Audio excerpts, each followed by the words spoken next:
Good afternoon, this is Maciej Marcinowski from PSI ICOI, and we are at the 33rd World Congress of ICOI, and I have a great pleasure to talk to Professor Edy Palti.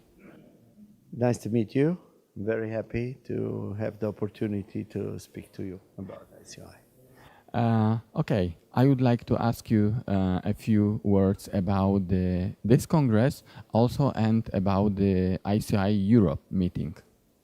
Well, as you can see, this meeting is a very successful meeting. We have here a few hundred participants from 25 countries, and ICOI Europe is organizing the first meeting, joint meeting from ICOI Europe in Poland, June next year, and we are very happy to work with the PSI and to get a lot of members and a lot of participants to a great scientific event. I'm sure that through the ICOI, this event will be a great success because we expect people from 25 to 30 countries, which make this event very interesting for the local and for the international community, implant community. ICOI put a huge impact on education. Could you tell us something about this project? ICOI was devoted from the beginning to international implant education. We just continue with new media. The ICOI will offer to all ICOI members, especially in ICOI Europe, a free online education very soon. It will be a site named icoistudyclub.com, and we will offer to all our members a lot of benefits like international publications translated in multiple languages and having the opportunity to get online education, which is very convenient. You take it in your free time and also in your language. So this is the project which will be done in the next few months. Okay, and what the dentist as a take-home message could take from this Congress for their patients? It is well known that the ICOI lecturers are practitioners, most of them, or university-based researchers. So every dentist, every implantologist who comes to these meetings, first of all, he sees what is new in the world of implantology for his patients, so he is a better doctor on Monday. Secondly, he can see what he's doing right and being confirmed in his therapy concept.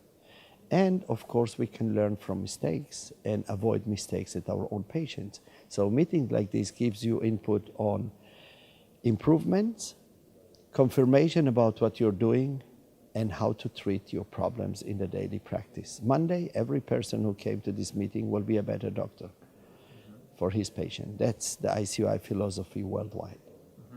The 3D era began a few years ago. Is it the future of implantology? We are absolutely convinced that 3D will have more impact on implantology in the future. One is the 3D imaging, which can be transformed in STL files so we can do the surgery in advance on a model. Secondly, the prosthetic. The more 3D we involve in our planning, the more we can do in advance. So an example, if we do immediate restoration, the abutments and the temporary can be produced in advance with a surgical guide. So this is a huge impact and a huge improvement in the daily dental implant practice. So the treatment planning should be the first which we should teach the dentist?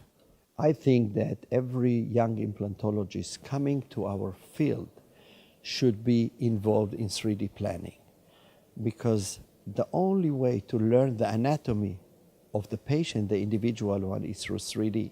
So having the 3D planning, we will avoid accidents, complications, and anesthetic results. So it is absolutely important that the new generation focus on the 3D planning and 3D surgical guides. Yes, this is my opinion. So it means all the mock-ups, all the setups are a must? Well, today a lot of doctors are still doing wax-up and mock-up in the lab. The future will be, of course, digital. You can play with the aesthetic digitally, transform it in STL file, and mill it for your patient. So that will be a transition period between now and the next 2 years, having mock-up and wax-up in the office. But the final result will be digital, absolutely sure. Could you tell us something about the ICOI credentials? Yes, the ICOI introduced the credentials more than 40 years ago. And the credentials for me are like a driving license. A lot of people can drive cars, but they have no driving license. The same is with the implant field. If you want to show your patients that you are devoted to the implant field, you should go and take the fellow, the master, and the diplomate. This is the only international recognized level of recognition in the implant field. So your patients should know that you are devoted to the implant field. It is your main focus, and you do the best for them. This is my opinion, and I will be very happy to have most of the ICOI members in Europe going through the fellow, master, and diplomates to have this recognition, to give the patient a good information who is an implantologist and who is not. So I believe in increasing the number of credentials in the near future, because patients want to know more about their dentist. They want to know what is he doing, how many times is he doing it, and we need transparency. So this is the way to go in the future. And could you tell us, the last question, a few words about the institute you have? Well, we give education courses for beginners, for already implantologists, and for advanced in Baden-Baden, Germany. We give these courses always connected with life surgery, because I think if somebody comes to Germany, to Baden-Baden, he should see the life surgery, he should see the setup, how we do it. And people who come to these courses, they go home with a lot of information, not only theory, but only the practical way to do it. So this is the future, to learn from the best in their local environment. Thank you. It was great to talk to you. Thank you so much.